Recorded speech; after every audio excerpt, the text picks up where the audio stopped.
Welcome to Hard Game Heroes. It's a working title, but I kind of like it and I'll probably stick with it. We'll see how it goes. This is a new series, so I want to sort of preface this with what is this new series about. You're going to see some gameplay rolling around just because I didn't want it just to be my face. I don't think people are that interested in my face. So what is this series about? This series is about hard games and appreciating hard games. Like, recently there's been this big kerfuffle that's mostly been caused by the gaming media at large, but there's been this widespread discussion, I suppose, about difficult games and their place in the media, and people are discussing things like accessibility of games. Should games have an easy mode and stuff like that? And when people discuss things from the point of view of like, well, I really like hard games, they tend not to articulate their thoughts very well. And I wanted to start a series of videos about what makes a hard game fun? Why is it fun to play a hard game? What is a really hard game? How do you define a hard game? What makes a game difficult? What makes a game fun that's difficult? And learning and appreciating all of that. And we're going to start with one of my favourite games, which is Furi. I hear thunder. Pitter patter. So why Furi? Well, Furi is a difficult game. It's designed to be a difficult game. When it first came out, its reviews were pretty good. Like, it got around a 76, 77 on Metacritic when it first came out. Some of the low scores were, for example, given by Jeff, oh goodness, that's her name, Machiafava, boom, from Gaming Informer. It gave it a 6 out of 10, citing a lack of engagement in the environment and unforgiving difficulty. So naturally, well, we're going to be playing this on the hardest difficulty available, which is Furier, not Fury, which you unlock after beating the game once. You can think of the first run through the game as something of a tutorial, as it teaches you and expects you to learn and appreciate the various mechanics of the game. If you're unfamiliar with Furi, don't panic, we'll run you through everything as we go. The game itself is pretty simple. You get these beautiful little narrative moments where the game explains to you a little bit about what's happening, or perhaps a boss that's coming up with this Donnie Darko, shady-looking son of a gun called The Voice, who outlines what's kind of happening. You are a prisoner who has been set up in a prison. There are a bunch of jailers that are keeping to you, and, well, the game says it pretty simply. The jailer is the key. Kill him, and you'll be free. And it'll hammer that point home over and over and over again. The game is very pure in its game mechanics. It is just a series of boss fights. There's no simple enemies. There's no sort of platforming or leveling beyond, oh well, occasionally some boss fights have slightly more complicated environments. It's all about the combat. And what a combat system it is. And the thing that I really appreciate about Furi, and we'll talk about this as we go, is the idea that the difficulty doesn't really change based on your character. Your character has all his abilities unlocked at the start of the game. This has no RPG mechanics. You don't develop in terms of your sword does more damage or your gun reloads faster or anything like that. Nothing like that exists. All the tools you have at the end of the game are pretty much the same as the tools you have at the start of the game, with one notable exception. And this is important because this means there's no wriggle room, there's nowhere you can go, there's no way you can hide from the game's mechanics. If you are not doing enough damage fast enough, then you're going to lose fights because the enemy will simply tire you out and overwhelm you. If you can't get the dodge down right, then there's no simple, oh well, the dodge now dodges twice as far, or the sword charges twice as fast for a special power attack. It's not that simple. You just have to understand what the game is trying to present you with and then beat that challenge. And this is where Furi really shines. If you look at a fight which is happening around me, I'll zoom in on the health bars. You can see that we have 3 health bars, or 3 little pips beneath our health bar, and the enemy has several little pips beneath theirs. Each of these pips represents basically a phase of the fight. As you deplete the health bar of the boss, you generally go into a one-on-one sort of close range combat style, which is like a last moment challenge mode for the boss, and then you'll go to the next pip, effectively the next phase of the fight. Some bosses don't have these modes, some bosses are entirely made up of this mode. It is a nice little change of pace that will occasionally throw you for a little bit of a loop. But here's the genius thing. You only have 3 health pips, which just tells you, well, you have 3 lives basically, but it's not quite that simple. As you take damage and, well, as you lose these health pips, once you have won a phase of the game, you get that health pip back and you can continue fighting as if nothing happened.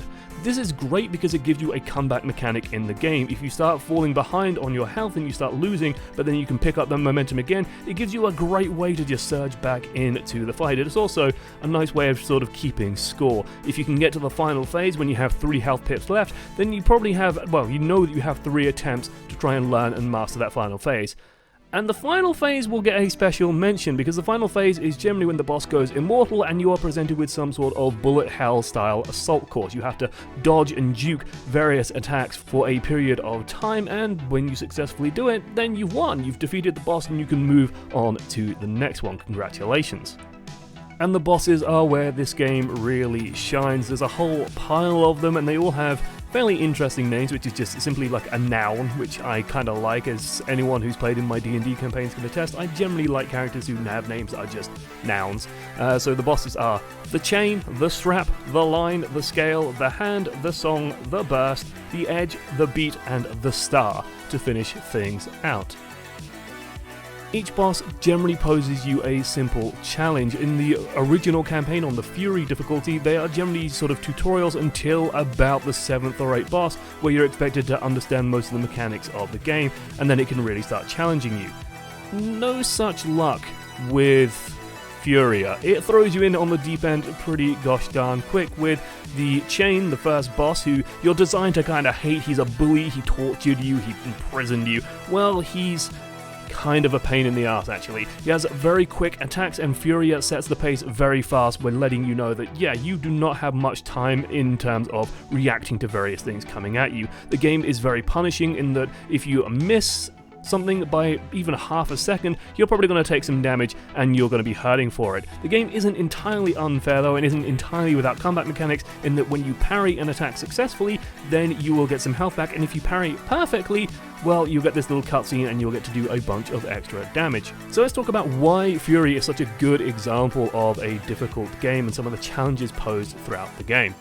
If you take a look at what's happening on the screen, you can see the fight against the first boss, and you can see that it's not too confusing looking. A lot of the attacks are relatively simplistic. He's either hitting you with a melee attack, doing some sort of bigger AoE attack, or hitting you with a lot of projectiles. And even with the projectiles, if you take a look at the screen, well, most of the screen isn't occupied by projectiles. There's still a lot of room to maneuver and dodge. This is very much setting the pace and just telling you basically, hey, you aren't in the tutorial anymore. I had a little bit of trouble with this boss fight, namely just one attack that I already mentioned that comes out very quickly, but once I adapted to that, it wasn't too bad.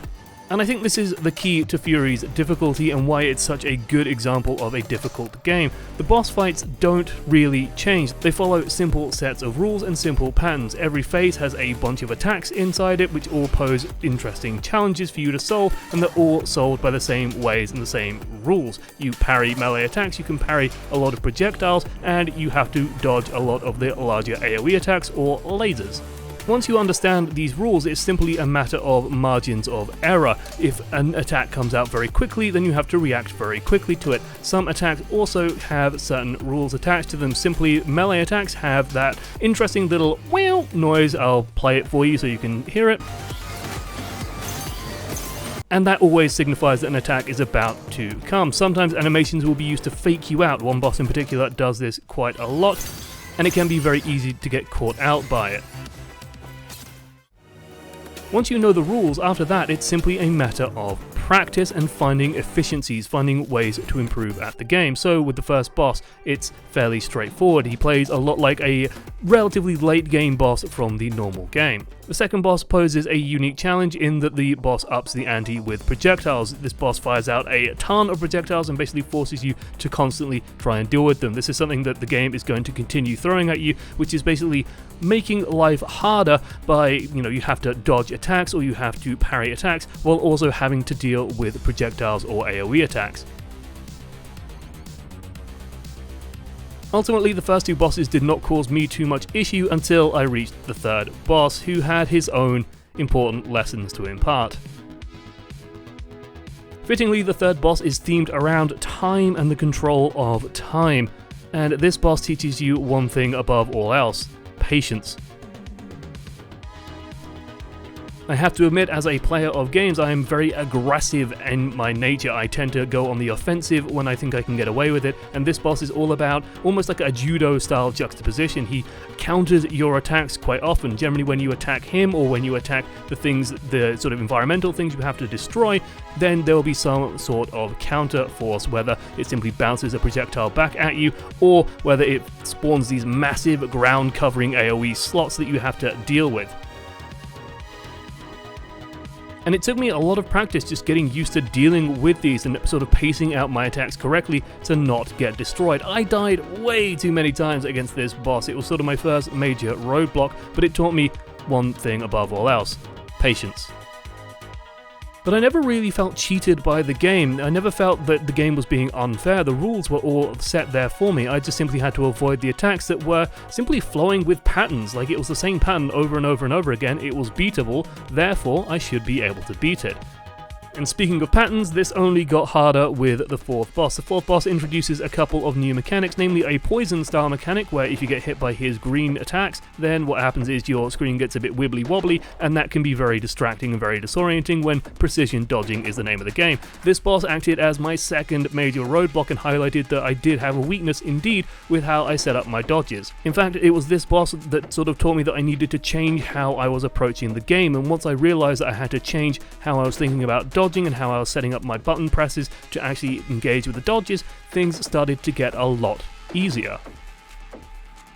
This was also the first boss that did highlight one or two issues I have with the game. The first is the quick time events. Occasionally you'll have to waggle your sticks back and forth to avoid certain attacks, and honestly, it's just not that fun or engaging. It's just not an interesting thing to do. I would have preferred like an actual QTE, you know, you have to press A or B or whatever to dodge an attack correctly. But whatever, QTEs, love them or leave them, it still feels a little bit iffy. The second thing is that once the boss goes back to parrying or those parry style mechanics, the game can actually feel a lot easier. Namely because once you've learned how the parry mechanics work, well, it gets pretty straightforward. It often becomes a good way of just regaining huge amounts of hit points and doesn't feel all that threatening. This boss also did teach me one other thing, which is this attack here, where he sort of cleaves most of the area, but there's these two small pizza slices of safety. Namely that he starts the animation for this attack before the warning appears for the attack. So watching him became more important than watching the floor, which is what I was usually doing. After that, the hand posed, well, not too much trouble, to be honest. He has a couple of attacks that are kind of nasty AoEs, but honestly, this guy mostly revolves around parrying and avoiding large attacks, and once you sort of have done that once, it's not too hard to do it again. On the harder difficulty, yeah, this guy didn't really pose me too much of an issue, but maybe he'll pose somebody else a problem who has more issues with parrying, whereas I have more issue with the spatial dodging. What was really nice, however, and what I could appreciate, was that the next boss was a bullet hell style boss. This lady is all about the projectile. She's a Mercy lookalike, but don't be fooled, she's definitely not a support. She will just gun people down. This was again a matter of learning what to evade, what not to evade, what to parry, and what to try and avoid. This was a combination of the lessons of the projectile spammy third boss and then the precision dodging of the fourth boss, and honestly, it all went pretty well. Also, shoutouts to the devs. The final phase of this boss fight is kind of interesting. You have these 4 pillars that you have to run around and destroy. Each time you destroy a pillar, things get a little bit more complicated. My first attempt, I tried to run around and basically do a lot of damage to each pillar, and then I'll quickly go around and try and finish all 4 off, but it turns out, no, the devs have beaten me to that strategy. And yeah, if you take out one of the pillars, the other pillars just heal up, so yeah, can't cheese it that way. After the Mercy lookalike, however, we have 2 of the most notorious boss fights in the game, and honestly, they weren't really that bad, and I think this comes from the fact that on the Furi difficulty, these boss fights are hard enough anyway that when you translate them into Furier, it doesn't really change too much. The final phase is extremely difficult, and some of the aspects to the fight are increased in difficulty, like the AoEs are bigger or attacks come out faster, but honestly, so little has changed between these 2 bosses that the same challenges are still present, and because you've beaten them once before, beating them again is simply a matter of time. I one-shot the Burst, who is probably most people's favourite characters, purely because of this line. On a scale of 1 to 10, she's an 11, and she'd give herself a 12. And then there's the Edge, my personal favourite, who has some of the best quotes in the game. Like, they are simply breathtaking and sort of inspire the essence of what this series wants to be. What would you do if you had an eternity to do nothing but wait? Do you keep busy? Do you daydream? Do you freak out? He trained. It seems like we're fighting each other, but we both know we're fighting against ourselves. Come on, give me something memorable, something I can learn from that will make me better. Do I look unconquerable to you? By the time you reach the final boss fight in the main narrative, things have basically come to a fore, and you have hit the point where you have enough skill to probably get through this on your first, if not maybe your second attempt. It shouldn't be too difficult. This is the beauty of Furi, and this is why I praised earlier on the lack of RPG elements. You have nothing different aside from the skills that you have gained throughout this game. Part of why I enjoy the system that has you have multiple hit point bars that you can go through over and over and over again, and even going through the boss fights over and over again, you will find that the first, second, third phases of boss fights become a breeze with a little bit of practice. You will get better simply by virtue of playing the game, and you will be notably better by the time you replay it or when you're forced to go through a boss fight once again.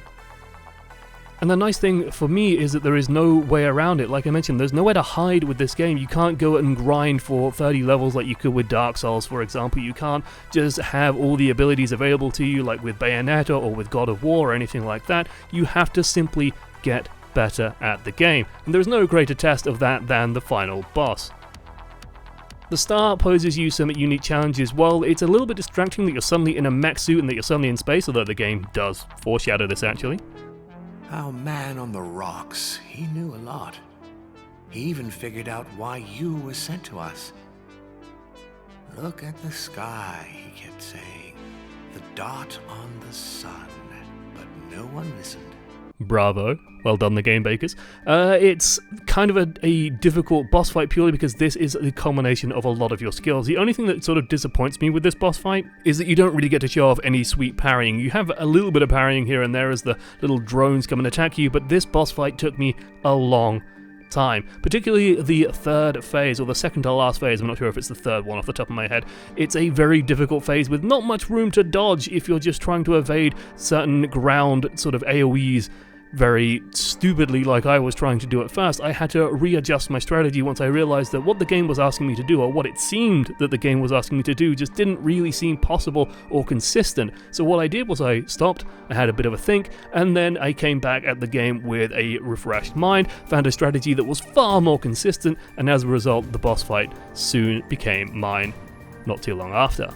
And this is the thing that I love so much about Furi. It's that feeling of conquering the unconquerable. What looks so difficult, what looks so impossible moments earlier, you can then go and master, and you can go and master even better. The game has a score screen at the end, and as you can see from mine, it's far from perfect. I love this game so much that I frequently come back to it. This was actually, though, the first time that I'd had time to sit down and play it on Furier.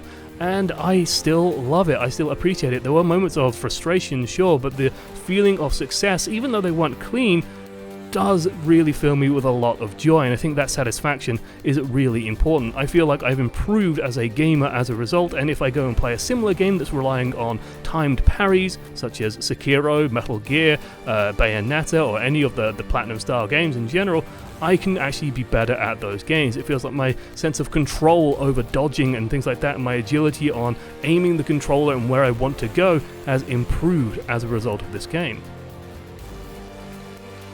And I think I want to finish on this note, which is that some people want an easy mode to enjoy a game, but for me, real enjoyment and the part and joy of these games is making a game that is difficult feel like it is on easy mode. When you go back to the start of the game and you see how far you've come in terms of developing your abilities and developing how good you are at playing the game, well, when it feels easy, that's just the most satisfying feeling in the world.